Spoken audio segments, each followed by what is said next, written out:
Script முடிச்சதுக்கப்புறம் sir நான் ரொம்ப கான்ஃபிடென்ட்டாக இருந்ததுன்னா இதில் எல்லாமே இருக்குது அப்போது ஓகே சொல்லிடுவாங்க எல்லாமே அப்படின்றத நான் நம்பிட்டு இருந்தேன்.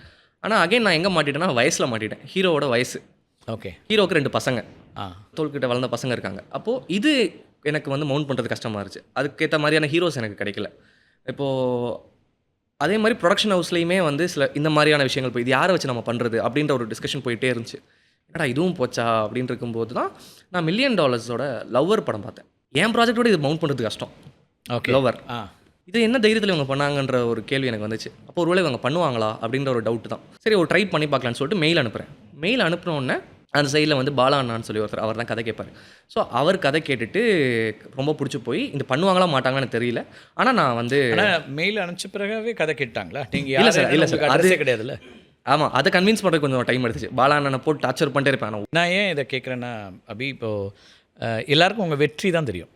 24 வயசில் படம் பண்ணிட்டாரு, உலகமே கொண்டாடுற படம் பண்ணிட்டாரு, யார்கிட்டையும் வேலை பார்க்கல, நேராக வந்துட்டார். இது எல்லாமே ஒரு பாட்டில் பணக்காரராகி காலையில் முடிகிற மாதிரின்னு நடந்துடும். ஆனால் அதுக்கு அவ்வளோ எளிதாக இல்லைல்ல அது. நான் அதை புரிஞ்சுக்க விரும்புகிறேன். எந்த அளவுக்கு ட்ரை பண்ணியிருக்கேன்னா, எனக்கு வந்து நடுவில் இப்போ எல்லாருமே விஷ் பண்ணிகிட்டு இருந்தாங்க. அதில் ஒரு 3-4 பேர் எனக்கு விஷ் பண்ணுறாங்க. நான் ஓப்பன் பண்ணுறேன், பார்த்தா அவங்களுக்கு நான் முன்னாடி மெசேஜ் அனுப்பிச்சிருந்துருக்கேன். Okay okay. எல்லாரும் ரெஸ்பான்ஸே இல்லாமல் ரெஸ்பான்ஸே இல்லை. அவங்கெல்லாம் வந்து ஐயோ சாரி நாங்கள் வந்து பார்க்கவே இல்லை அப்படின்றப்போ எனக்கு ரொம்ப எம்பாரசிங்காக இருக்குது. ஏன்னா மேலே போய் பார்த்தா நான் கன்றாவி கிரிஞ்சா ஏதோ பண்ணியிருக்கேன். அதெல்லாம் நான் அனுப்பிச்சி விட்ருக்கேன். இதை பார்த்து எனக்கு ஒரு வாய்ப்பு கொடுங்க அப்படின்ற. எனக்கா ஐயோ இதையே அனுப்பிச்சி விட்ருக்கேன். ஷார்ட் ஃபிலிம்ஸ் அந்த மாதிரி சின்ன வயசில் நான் 6th 7th பண்ணதெல்லாம் எடுத்து அனுப்பிச்சிட்ருக்கேன் அவங்களுக்கு.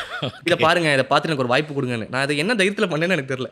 ஆனால் அங்கே இருந்தே நான் சொல்கிறேன், எனக்கு எல்லாருக்கும் டெய்லி ஒரு மெயில் பண்ணிடுவேன்.